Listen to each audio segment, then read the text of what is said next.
Kamusta na? Pagod ka na?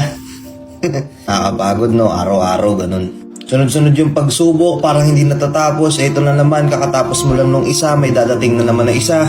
Nakakapagod no? Pagod ka? Pahinga. Pahinga ka. Hindi ko sinabing sumuko ka ha. Sabi ko magpahinga ka. Ang buhay hindi karera. Hindi kompetisyon ang buhay. Kung meron ka man dapat talunin sa buhay mo, yun yung sarili mo. Yun yung nakaraang ikaw. Kailangan mas better ka sa dating ikaw. Huwag ka magmadali.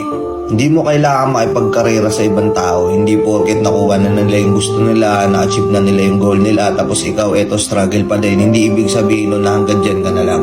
Pag di ka nagpahinga, hindi mo ma-achieve yung gusto mo. Mawawalan ka ng focus sa isip mo kasi masyado ng gulong-gulo yung utak mo.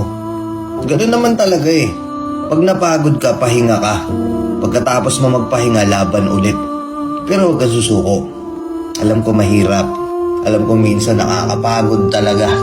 Pero naniniwala ako na magiging okay lahat. Maa-achieve mo lahat ng gusto mong ma-achieve. At mararating mo lahat ng gusto mong marating. Kaya inuulit ko, pagod ka na. Pahinga muna ha. Tapos pag okay na, laban ulit. Let's go.